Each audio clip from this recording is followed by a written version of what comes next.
Welcome back, everyone. Today we're checking out Satine Colossus. Duchess Satine or Satine, I will be interflopping between those names. They do mean the exact same thing.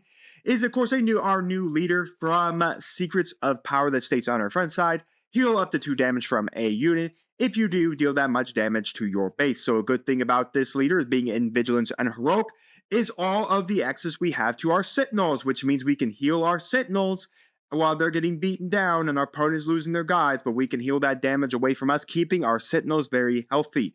Now, while you may think that, yes, that's dangerous, that we're taking a bunch of unnecessary damage to our base, do remember that we are in Vigilance, so that does mean we have a lot of guys that have Restore.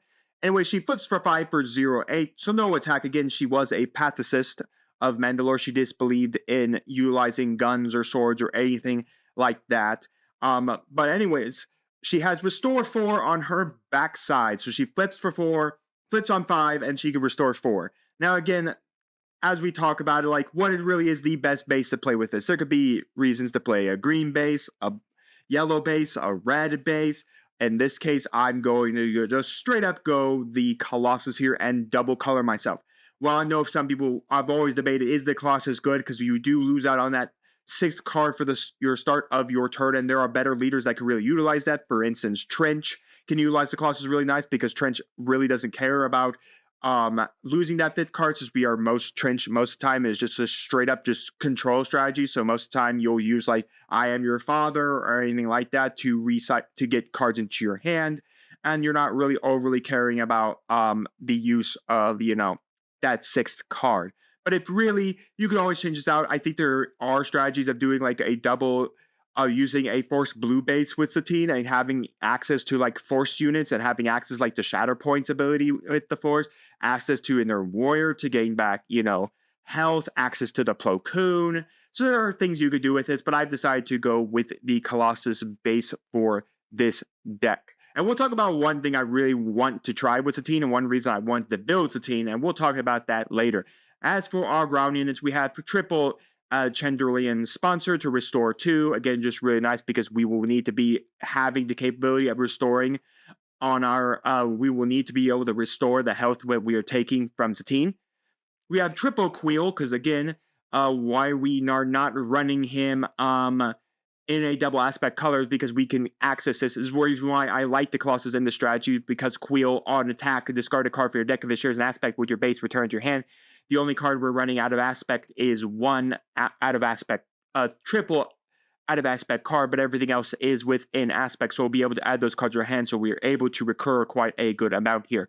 And we do have Restore 1. We are running triple Loth Wolf as a Sentinel. If we could put this out with Satine, we can easily just heal the Loth Wolf and make it a nuisance that our opponent has to deal with. Triple Yoda, again, for that Restore 2, and when defeated, we can draw that card. We are running triple Doom because we are in double blue. There's no reason for us not to be running the guy that can just spam out experience tokens all over the board. Triple Kanan Jarrus. On attack, you discard 1 card for the deck for each friendly Spectre. Heal 1 damage to your base for each different aspect. So most of the time, we're just going to be able to mill 1, but still, it possibly gives us at least a heal 2. Triple Anakin Skywalker to get that -3. If we have a heroic card in our discard, -3 if we have a ability. We will have access to ability card when we talk about our events. And finally, triple Luke Skywalker. So there's no reason not to play with us being in Vigilance Heroic. Restore 3 when played, given an enemy unit -3/-3 for the phase.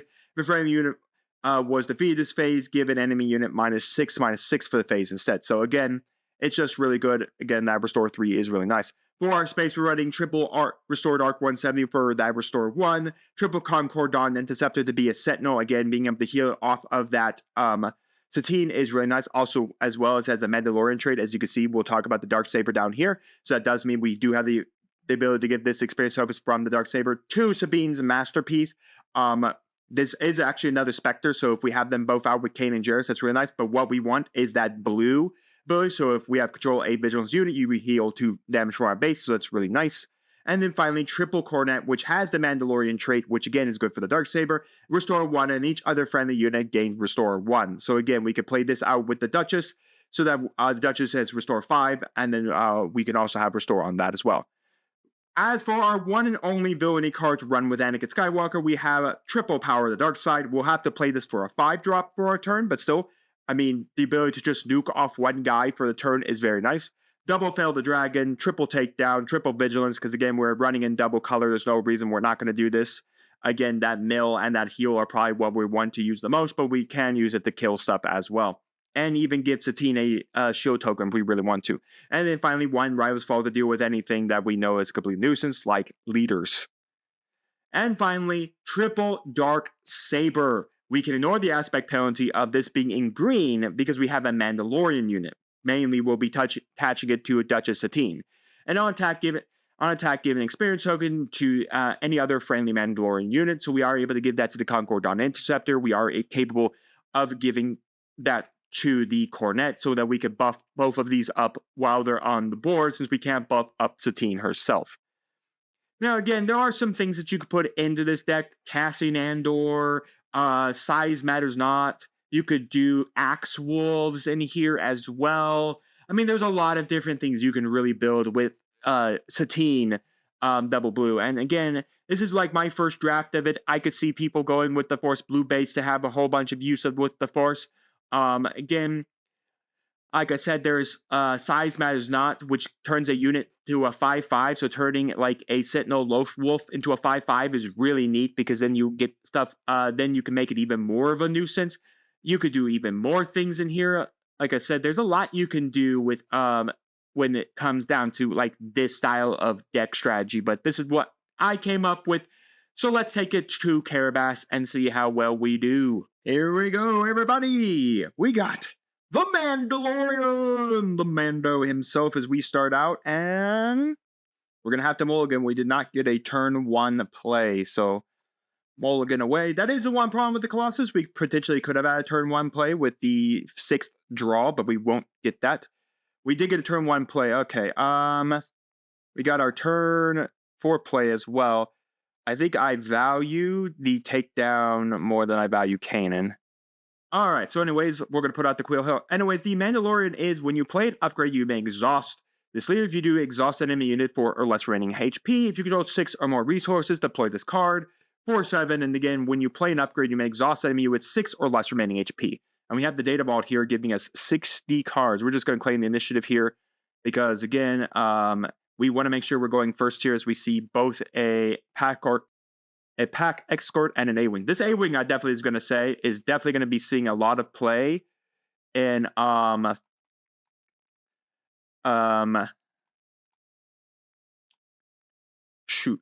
sorry, blah, blah. Han Solo from JTL, just because it's an odd costed unit on the board, so it's a really nice card to have because you'll be able to flip for that. We will put out the Chendulian sponsor. That does mean that we do have the one problem. The upgrades are now dangerous because we're now running multiple units. Because again, it's exhaust enemy unit 4 or less remaining HP, meaning he does get the technically target. So this is just going to take the sponsor instead of the Quill. That's a little bit of a weird take there, in my opinion. We'll put a Lothwolf away. This is actually really good because we'll be able to pop that off the board. That's a little bit of a strange thing for me to think about. You're taking the sponsor.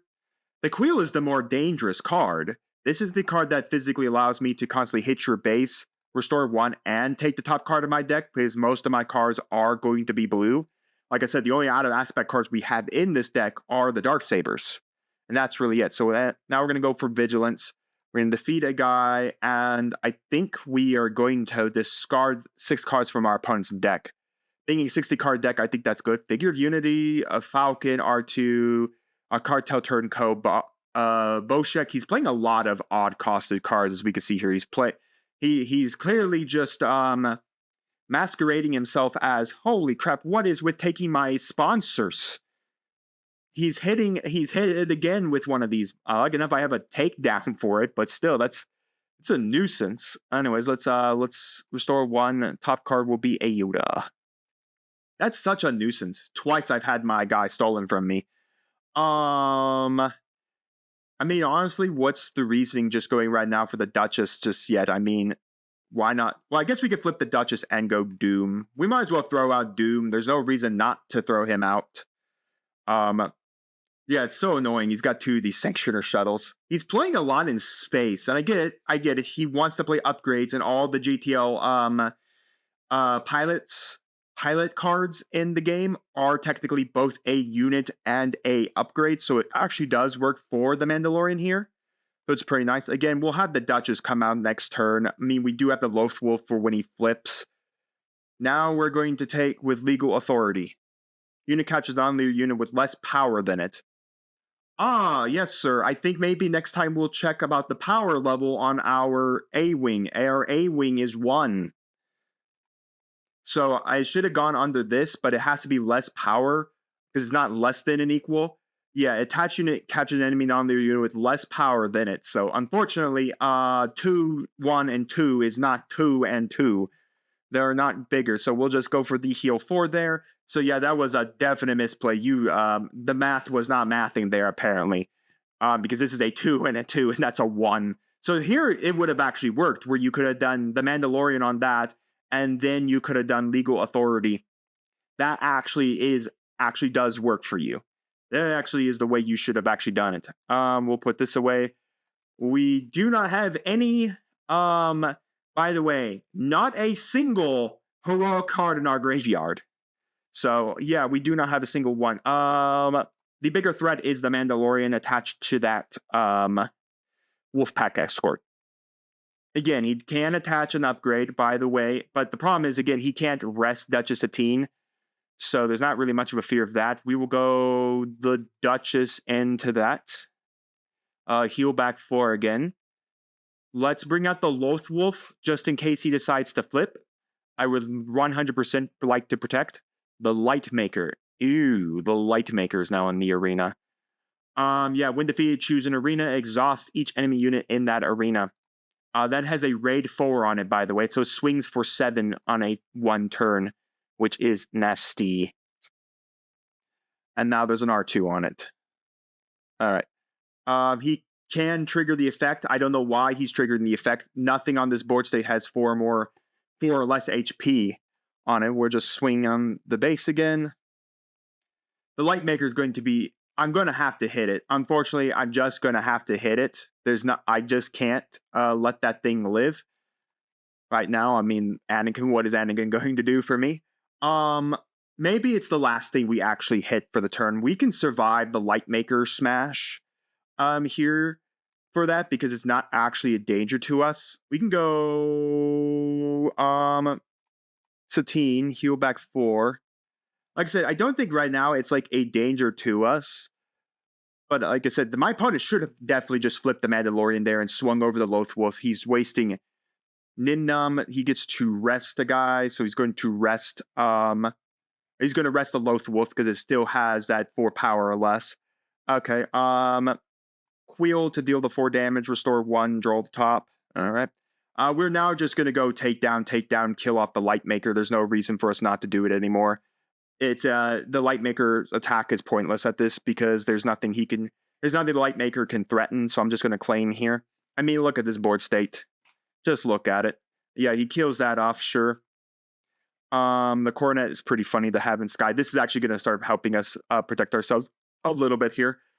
We can just go Yoda, kill the Mando. I mean, look at this how big this Satine is. Think of if we had the Darksaber on the Satine, this would be getting a little out of hand. He's going to take the Quill finally. Why? Oh, right. It has to be 3 cost or less. And funny enough, Doom is actually big enough to where he can't go after it. We're going to put out the Fang Fighter or the Concordant Interceptor here to be able to take some punishment. 𝐿𝐴𝐻𝐾 under that. Unfortunately, unfortunately, that is big enough to be killed off here. All right, we'll have to kind of see what else we want to do. It's going to take the damage from the A-Wing. It will die to this.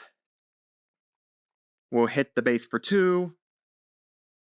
Like I said, it will die there. We'll hit the base for 3. We will pass. We could put on a 𝐿𝐴𝐻, but I doubt the guy's got anything else to really play from space. It feels like his deck is mostly space, which it feels like that's what the Mandalorian is going to do. Why would he not play space when he can have all of these good upgrades, like all of the pilot unit upgrades? So, I mean, why would he not play in space? Chewbacca! That's very much a nuisance of the card to deal with. we need one of our guys to be dying for us to get this off, because I can't go, because if I go power the dark side, he just targets the Chewbacca unit, and technically, because Chewbacca can't be destroyed by card effects, cannot be defeated or returned to hand by, the unit gains, this unit cannot be defeated or returned by hand. You just pick where you want to go with the effect. You pick the Chewbacca unit and you kill it. All right, our best bet here is let's get our, let's knock out the card that's actually hitting us the most here, that being, of course, the one with the 4 damage counters up, 4 attack on it, because we're already going to eat 5 a turn with this. That is not bad, because Satine automatically reduces that damage by 1, so technically we only take 1 damage off of that attack. The Ebon Hawk, okay, he likes his Ebon Hawk. We're going to put out the Cornet, and yeah, I mean, folks, we were winning in the game. Doom just piles on more experience tokens. We win. Well, folks, that was a show of Duchess Satine, and it's a very interesting show because that was more of a space-heavy deck than it was a